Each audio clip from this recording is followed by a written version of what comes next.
Welcome back. We are continuing to look at the life of Jonas, where we're about to see a strange dream and a big ceremony are about to change everything for him. Let me ask you something. What if you never got to make your own choices? No choosing what you want to do, who you spend time with, or even what job you'll have in the future. It sounds hard to imagine, right? But for a boy named Jonas, that's completely normal. In his community, every part of life is carefully planned, and that's simply the way things have always been. This is Jonas, and he lives in a place called the community, where order and rules guide every part of life.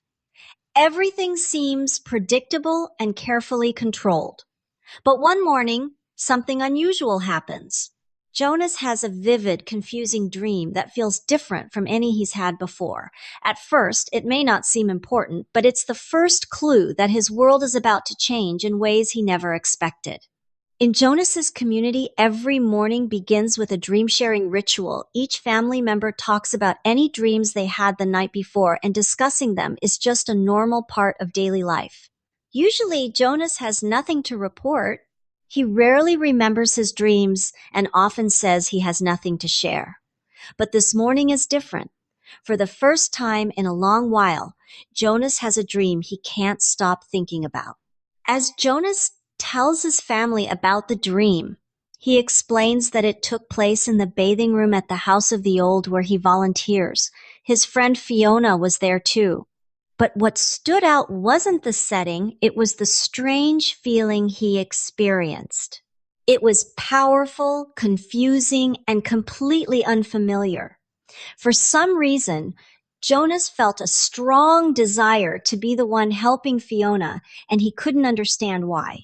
The dream leaves him with questions about feelings he's never experienced before. The word Jonas keeps coming back to is times wanting. He tells his parents that he wanted it terribly, even though he can't explain exactly why. The feeling was stronger than anything he'd experienced before, and he knows it must mean something important. What's surprising, though, is his parents' reaction. They don't seem shocked or worried at all. Instead, they listen calmly, as if they've heard this kind of thing before. His parents immediately understand what the dream means. To them, it isn't just a random dream, it's a sign that Jonas is reaching an important stage of growing up. In their community, this is a normal part of adolescence, something every child experiences eventually. For Jonas, it marks the beginning of a major change, even if he doesn't fully understand it yet. His mother even has a name for it. She calls it the time stirrings. She explains it in a very matter-of-fact way, saying it's just what happens when people start experiencing strong feelings for others. She reassures Jonas that it's completely normal and something everyone goes through as they grow up. So what do you do about these feelings? In Jonas's community, you don't talk about them or explore them. You treat times them. The process is simple. First, you report the dream to your family. Then you start taking a daily pill. And finally, the feelings disappear. It's all part of the community's system of control, keeping emotions from becoming too strong and making sure life stays calm, predictable, and orderly. And here's the surprising part. It's not just a one-time fix. Jonas's mother gives him the first pill and tells him he will take it every single day for the rest of his life. Every day as an adult until he grows old. Jonas takes it, and almost immediately, the intense feeling from his dream, the wanting, begins to fade away. So that was Jonas's morning. Now we zoom out to the whole community because it's time for the biggest event of the year, the annual ceremonies. It's basically a giant community-wide celebration where everyone ages up together and each child officially moves into the next stage of life. It's organized, predictable, and one of the most important traditions in the community. Growing up in Jonas's community isn't a slow, natural process like it is for us. Instead, it happens in carefully planned stages. At 7, children get a jacket that fastens in the front, a small step toward independence. At 9, they receive a bicycle. which is a big deal because it finally lets them move around the community on their own. But the most important stage is 12. That's when everything changes because your entire future is decided for you. As we watch the ceremony, we start to notice some of the more unusual parts of how this community works, especially when it comes to life and what happens when it ends. The rules and traditions don't just shape how people grow up, but also how they understand aging, death, and everything in between. We hear about something tragic that happened in the community. A 4-year-old child named Caleb accidentally wandered away and fell into the river. It's a shocking story, especially because accidents like this are extremely rare in a place that's supposed to be so safe and controlled. The event stands out as something almost unimaginable in their world. Their way of dealing with it is very different. The community holds something called a ceremony of loss.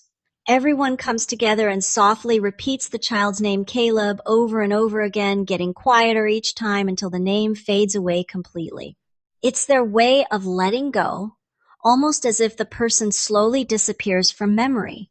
In a way, it helps the community avoid holding on to painful feelings like sadness.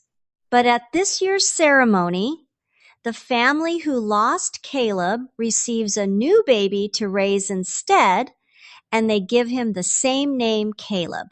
After that, the community holds another ritual, the murmur of replacement, where everyone repeats the name louder and louder until it feels like the loss has been erased. It's as if one child is simply replaced by another, like swapping out a broken part so nothing feels missing anymore. This is where things become really important. There's times lost, like what happened with the first Caleb. It's treated as an accident, and the community can respond with a replacement. But times release times is completely different. When someone is released, they are sent away to a place they simply call elsewhere. After that, they are gone for good. There's no coming back, and unlike loss, there is no replacement. After all of that, we finally reach the main event. This is the moment Jonas and all the other 12-year-olds have been waiting for and maybe dreading. It's the ceremony of 12. The elders, who have been quietly observing each child their entire lives, are about to reveal their assignments. In one announcement, each child's future is decided forever. You can feel the tension in the air. Jonas and his friends are sitting there, completely on edge. After all, their entire futures are about to be announced in front of the whole community. The biggest fear is simple. What if the elders make a mistake? What if you're given an assignment you're not good at, or one that doesn't feel right for you?